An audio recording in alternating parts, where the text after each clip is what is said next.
Bismillahirrahmanirrahim. Assalamu alaikum to everyone and welcome to English with TJ Malik.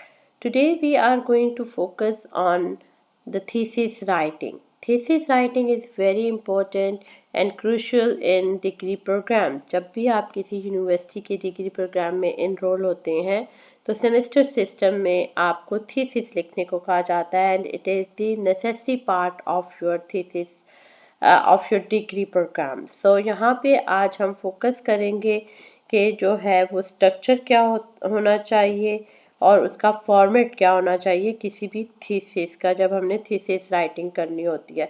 तो we are going to cover the basic of thesis writing. What is thesis हम जानने की कोशिश करेंगे. Thesis क्या होता है, why we need to write thesis, आखिर क्या ज़रूरत है, क्या चीज़ें हैं जो हमें ज़रूरी हैं थीसिस लिखने के लिए.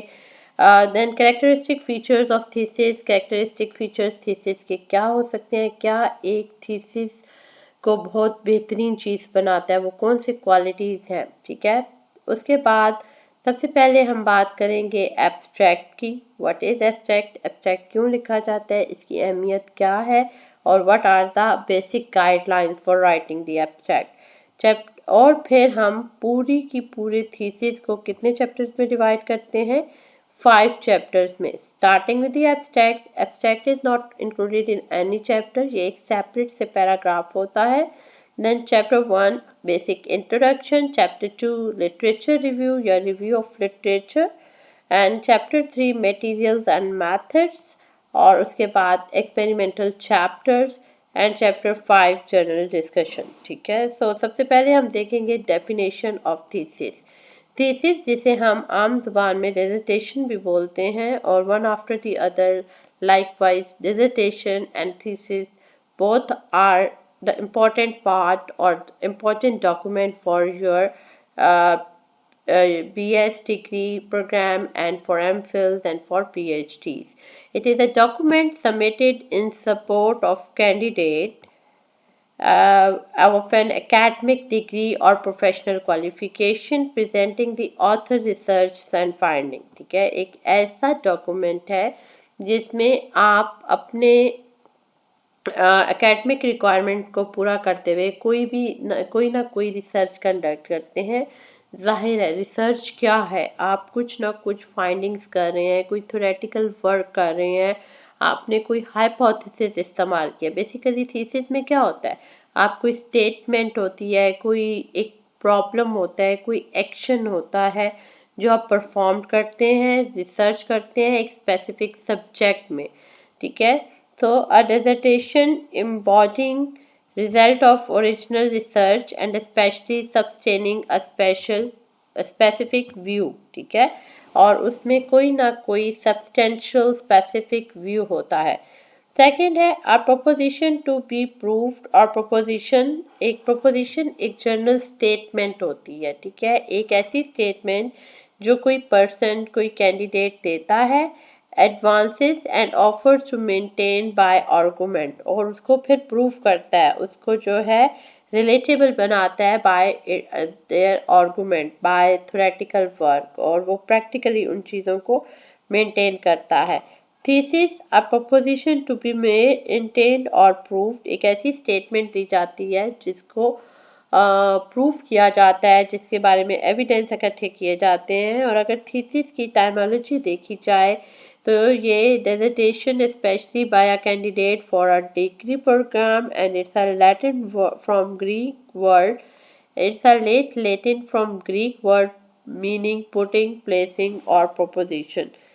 Now coming to the need of writing a thesis. As you know कि science is basically all about curiosity.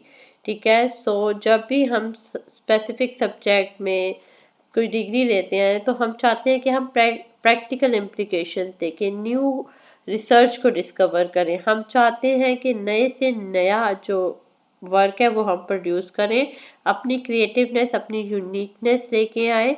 और यूनिवर्सिटी लेवल हमसे ये डिमांड करती है कि we are now practically part of any subject, और हम उसके बारे में थ्योरेटिकल चीज़ें तो बहुत ज़्यादा पढ़ चुके हैं। 16 ईयर्स या 14 ईयर्स ऑफ एजुकेशन हम स्पेंड कर चुके हैं अपनी थ्योरेटिकल assumptions पे, ठीक है। Now we need to explore practical applications. तो इसके लिए हम अपने थीसिस करते हैं। थीसिस डिज़ाइन करने के लिए पहले जो रिसर्च हो चुकी है उन पे बहुत ज़्यादा इम्पोर्टेंस चाहिए। जैसे कहने वाले ने कहा है ना कि अच्छा लिखने के लिए you need to read more. If you want to be perfect in writing, read more about your subject, ठीक है। सो यहाँ पे हम यही बात कर रहे हैं कि हमें क्यों ज़रूरत महसूस होती है थीसिस की। One might infer from the etymology above that the thesis is an obligatory offering placed at the desk of the examiner by a candidate who wishes to get a degree। So thesis की definitions देखने से हमें ऐसे लगता है कि हमें एक डिग्री हासिल करने के लिए हमारे कैंडिडेट को टीचर के सामने एक डॉक्यूमेंट रखना पड़ता है, and it constitutes objective evidence of the author's knowledge and capabilities, ठीक है। ऑथर नॉलेज, ऑथर यानी लिखने वाला, जो रिसर्च करने वाला है, जो थीसिस करने वाला है, उसकी नॉलेज के बारे में हमें पता चलता है, and capability. So why we need to write a thesis in order to get analyse और to get the information about the author's knowledge and capabilities, कि उसने इतना जो पढ़ लिया है थ्योरेटिकल, तो प्रैक्टिकल उसका नॉलेज क्या है, उसकी कैपेबिलिटीज क्या है in the field of interest जिसमें वो काम कर रहा है, दायरा जिस सब्जेक्ट में वो थीसिस लिख रहा है, and is therefore a fair mean to gauge them, ठीक है। Most of all a thesis is an attempt to communicate, basically इजहार है अपने एक्सप्रेशन का। किसी भी सब्जेक्ट, किसी भी टॉपिक पे जब हम थीसिस लिखते हैं तो हम अपने आप को और अपनी ऑडियंस को भी, अपने रीडर को भी इन्वॉल्व करते हैं कम्युनिकेशन के लिए। Science begins with curiosity, follows on with experiment and analysis, and leads to findings which are then shared with the larger community. So science all about curiosity है। हम hypothesis बनाते हैं, statements देते हैं, उनको accept करते हैं, और फिर जो है उसको हम आगे इवन पब्लिक और अपने larger community तक explore करते हैं। So thesis is therefore not merely a record of technical work, but it is also an attempt to communicate it to a larger audience, ठीक है। और हम चाहते हैं कि जो हमने रिसर्च किया है, जो हमने थीसिस किया है, वो हम एक लार्जर ऑडियंस तक पहुंचाएं। Now coming to the important features, the characteristic features, वो कौन सी कैरेक्टरिस्टिक्स हैं। तो ambiguity and clarity, scientific writing however must be unambiguous, किसी किस्म की एम्बिग्यूटी नहीं होनी चाहिए, किसी से अनएम्बिगुअस होना चाहिए आपकी रिसर्च को। अगर हम इंजीनियरिंग थीसिस की बात करें तो yes, this is also no exception, it must communicate clearly, precisely and briefly. So जो कुछ कहना है आपने अपने थीसिस में, clearly, precisely, briefly, you have to explain each and every aspect of your thesis. Say what was done, आप बताएंगे कि क्या किया गया, how it was done, why it was done, कि क्यों किया गया। So आप what, how and why का इस्तेमाल करेंगे, जो कि गोपेन एंड सेन ने अपने सेक्शन में, अपनी रिसर्च में बताया था, to minimise the possibility of ambiguity and misinterpretation. अगर आप चाहते हैं कि अनएम्बिगुअस हो, किसी किस्म की कोई ब्लरनेस ना हो आपके थीसिस में, तो आप how, when, where, what, why का जो है वो इंतखाब करेंगे। ब्रेविटी का मतलब है conciseness, briefness. Each of us is faced with more information than we can cope, let alone digest. The reader of your thesis is no exception. So sometimes you are doing a good research, आप बहुत अच्छी research करते हैं, but what happens, you are not able to balance out all the data, all the information, all the knowledge you are gaining। हमारे पास इतना knowledge आ जाता है कि हम उसको डाइजेस्ट नहीं कर पा रहे होते, ठीक है। तो ब्रीफनेस होनी चाहिए, ये नहीं कि एक चीज़ को 10 दफ़ा जो है बार बार दोहराया जाए मुख्तलिफ तरीक़ों से। Repetition frustrate the Able readers, however, brevity must not be at the expense of clarity or precision. तो यहाँ पे एक बहुत बारीक सा, एक बहुत थिन पॉइंट आता है, वो ये कि इतना मुख्तसर भी नहीं लिखना कि आप अपनी बात को प्रिसाइसली एक्सप्लेन भी ना कर सकें, और इतना ज़्यादा भी नहीं लिखना कि आप बार बार जो है वो रिपीट करें और बार बार लग रहा हो कि आप अपनी बात दोहरा रहे हैं, ठीक है। Next we have precision. Precision distinguishes science as a field of intellectual endeavour. आपके इंटेलेक्चुअल इंडीवर के बारे में प्रिसीजन बताती है, आप प्रिसाइसली किसी चीज़ को एक्सप्लेन कर रहे हैं। It is vital in quantitative work. Precision allows your work to be repeated by others for verification and extension. Vagueness नहीं होना चाहिए, quite small, a considerable length होनी चाहिए, ताकि आप जो है किसी किस्म की जो है इम्परफेक्शन अपनी थीसिस में लेके आ सके।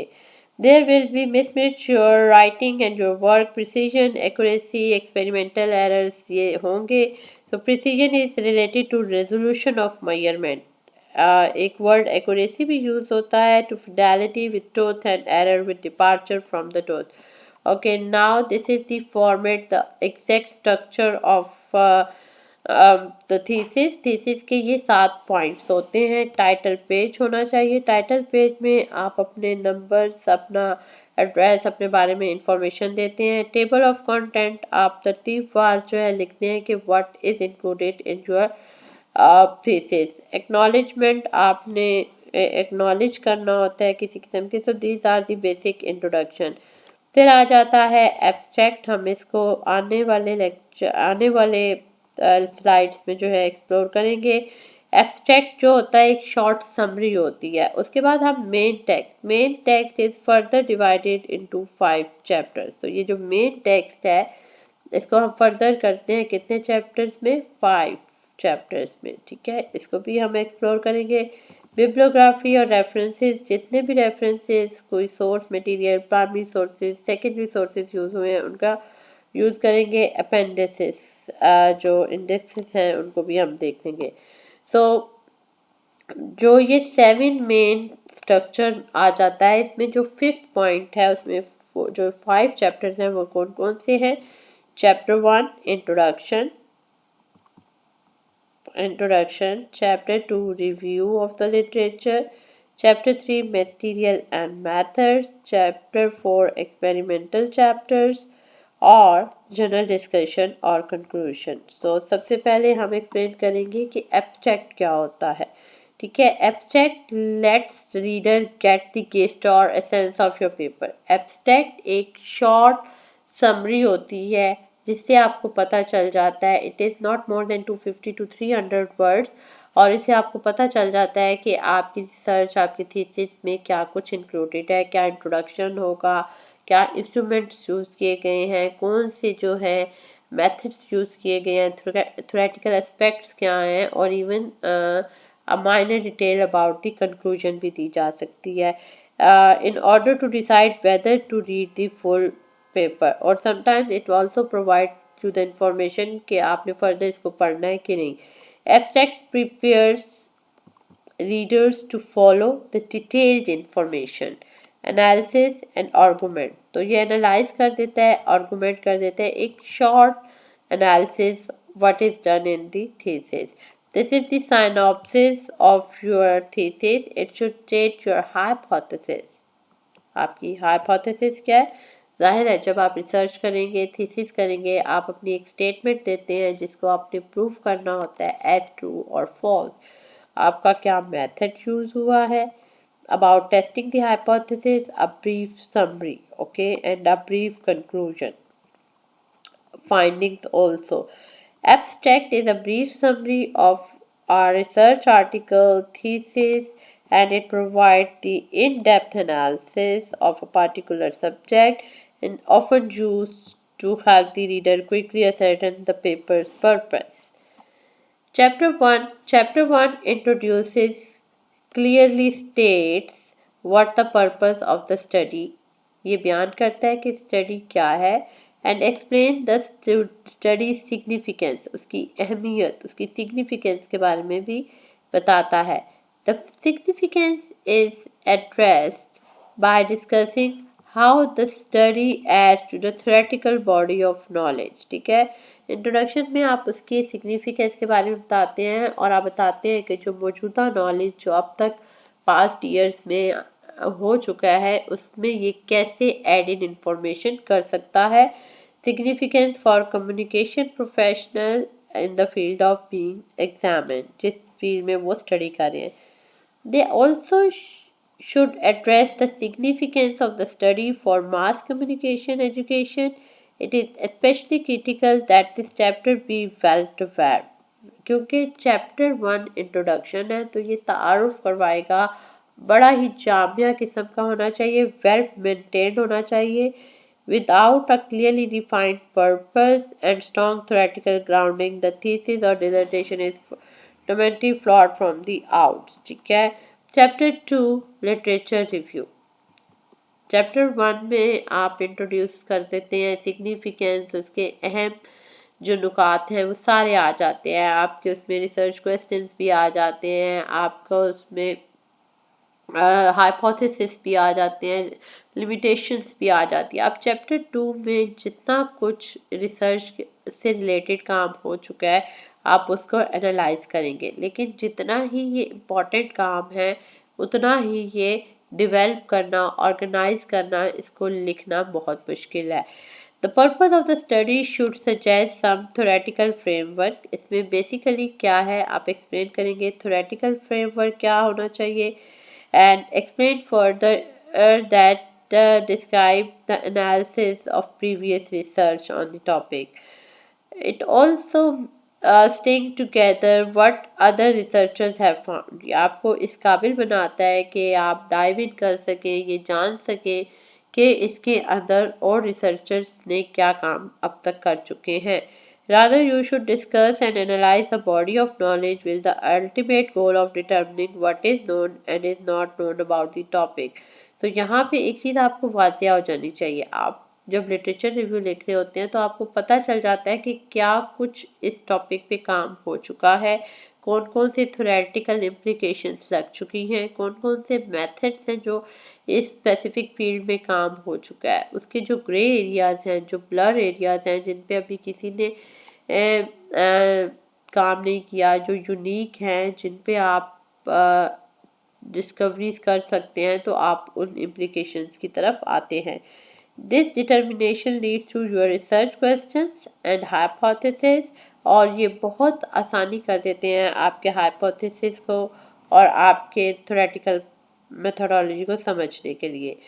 The literature review chapter should demonstrate a thorough knowledge of the area and provide argument to support the study. Focus.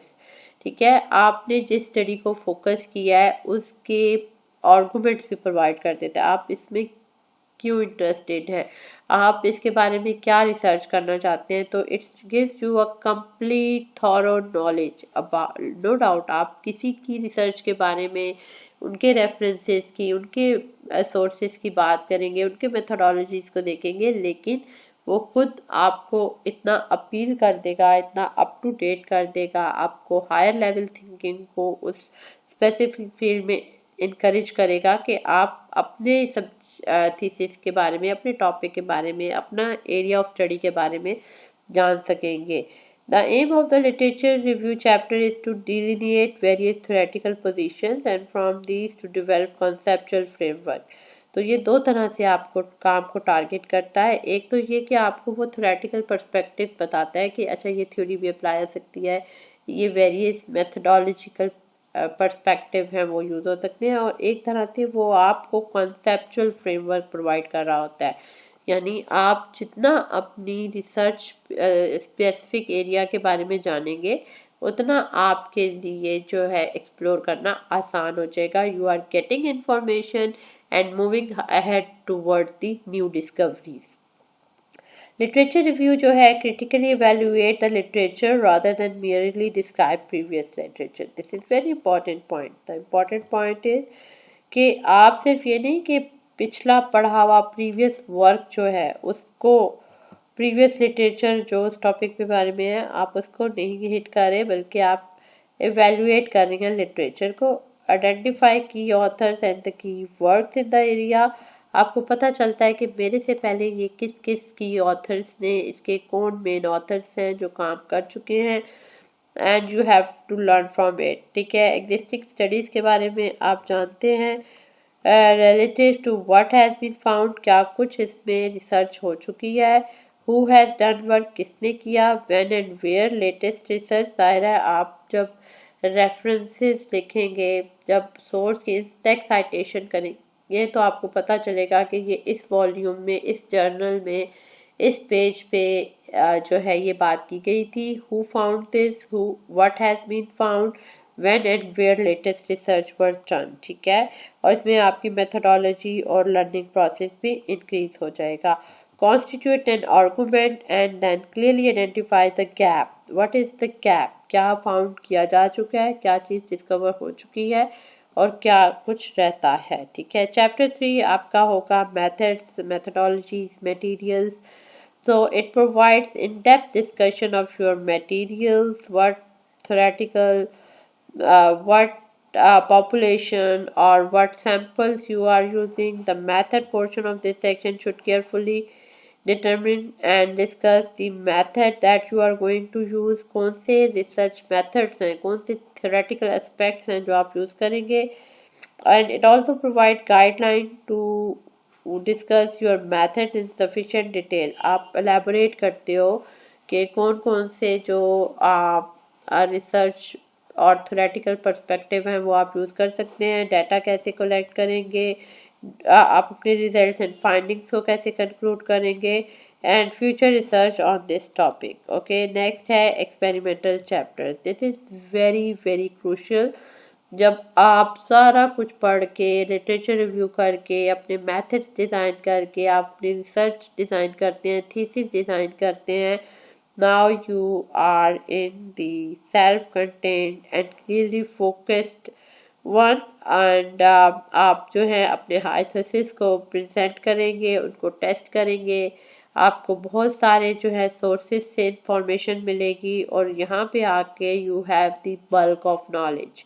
ठीक है, अ बल्ज ऑफ एक्सपेरिमेंटल रिजल्ट्स। जाहिर है आप एक के बाद दूसरा, दूसरे के बाद तीसरा एक्सपेरिमेंट करेंगे, मेथड्स अप्लाई करेंगे और अपने जो सैंपल्स हैं उनको स्टडी करेंगे तो आपके पास एक अनएम्बेलिश्ड डिस्कशंस आ चुकी होंगी जो कि कंफ्यूजिंग भी हो सकती हैं। So this section in your chapters should follow the experimental scheme, research design. ठीक है, स्टेट योर हाइपोथेसिस क्लियरली, अपने हाइपोथेसिस को क्लियरली मेंटेन करें। Indicate all assumptions, suitably qualified person to repeat your experiment। बार बार अपने एक्सपेरिमेंट्स को recheck करेंगे और जितनी भी रीडिंग्स आएगी उनको नोट डाउन करेंगे। Relegate tedious but necessary details to an appendix। अगर आपने कहीं से कोई मटेरियल, कोई सोर्स से कोई चीज़ उठाई है उसमें वो अपेंडिक्स को करेंगे। If you choose some magic number for your program, specific conditions और रिसोर्सेज तो वो भी आप लिखेंगे, कुछ लिमिटेशंस हैं वो भी लिखेंगे। सो यहाँ पे ये एक फिगर है जो बहुत ही ग्राफिकली आपको रिप्रेजेंट करेगी कि एक्चुअली एक्सपेरिमेंटल या मेथड्स के चैप्टर में होता क्या है। आप एक्सपेरिमेंट करते हैं, एक्सपेरिमेंट में आप कुछ अजम्पशंस देते हैं, कुछ स्टेटमेंट्स होती हैं। थ्योरेटिकल पर्सपेक्टिव की स्टडी में assumptions and hypothesis were there, the methods were there, the materials were there. And जब ये सारा कुछ आप अपने एक्सपेरिमेंट्स पे करते हैं आपके पास रिजल्ट्स आ जाते हैं। और ये नहीं कि आपने एक दफ़ा एक्सपेरिमेंट कर दिया हो yes this is my result, no, you are frequently repeating this experiment for more result for the analysis. और यहाँ पे इस स्टेज पे आप उसका एनालिसिस करेंगे और फिर आपके पास discussion and the conclusion which is going to be the last part. So this diagram illustrates the relationship between the different stages in the experimental process। तो ये यहाँ पे क्या डिस्कस कर रही है कि what are the different stages। ऐसे नहीं है आपने एक्सपेरिमेंट किया और आपने कहा oh yes this is my assumption, this is my hypothesis। No, it's a very crucial process, it's very a close observations of everything, experiment, analysis, evaluation, discussions, conclusions। Yes, now general discussion or conclusion. So this is the last part, but you are going to be very confused about this. It's time taking, it's going to drain your energy, and again you read the previous data for literature review. यहाँ पे आके ये conclusion है, आपने अपने सारा जो data है, जो एक्सपेरिमेंट्स हैं, जो थ्योरेटिकल पर्सपेक्टिव है, जो प्रैक्टिकल इम्प्लीकेशंस हैं, उनको यहाँ डिस्कस करना है। तो ये एक जो डॉक्यूमेंट है उसको आप यानी कंक्लूसिव पार्ट में लेके आ रहे हैं। सो record the power of your scientific thinking. यहाँ पे एक्चुअली आपकी थिंकिंग का पता चलता है, आपकी क्रिएटिवनेस का पता चलता है, आपके थॉट प्रोसेस का पता चलता है। प्रैक्टिकली जो कुछ आपने करना था वो आप कर चुके हैं। नाउ अब आपने दरिया को कूजे में बंद करना है और आपने अपने जो थिंकिंग है, अपनी जो डिस्कशन है, अपना जो एनालिसिस है वो यहाँ पे पेश करना है। You have to unite all that has gone before with a thread of unified perspective. Yes, an important phrase, that thread of unified perspective. आपने खुद सब कुछ जो है वो एक यूनिफाइड वे में स्पेसिफिकली ऑर्गेनाइज करना है। This is where you say why you think your story is a good one and present evidences. आपने अपने रीडर को एविडेंस प्रोवाइड करने हैं कि I want to analyse this, these are my findings, ये मेरी फाइंडिंग्स है। From your work to support your claim. आपने कोई भी क्लेम, कोई भी हाइपोथेसिस जो है उसको एविडेंस से, लॉजिकली, अपने इम्प्रेशन से, अपने इम्प्रेशन राइटिंग पैटर्न से, अपने राइटिंग स्टाइल से आपने प्रूव करना है। And the fate of your hypothesis revealed here. जो सारा आपने प्रोसीजर्स का और ये खेल खेला है, इसको आप अपने एविडेंस के लिए प्रोवाइड करेंगे। You may briefly compare your work with that of others, present what ever new knowledge. आप न्यू नॉलेज देखेंगे, पहले क्या काम हो चुका है, आपने कैसे किया है, क्या ये कंपेरेबल है, compete करता है। और conclusion should give a sense of fulfillment and finality to your thesis. This is the conclusion. This is the last part, or the results and the findings will give you a very fantastic ending game. Okay, and the satisfaction that the time spent on reading it has not been in vain. So यहाँ पे आके आप अगर satisfied हैं, अगर आपने बहुत काम किया है, तो आप सारा कुछ एक्सप्लेन कर सकेंगे और आपका ये थीसिस जो है एंड हो जाएगा। And this is all from my side. Happy learning.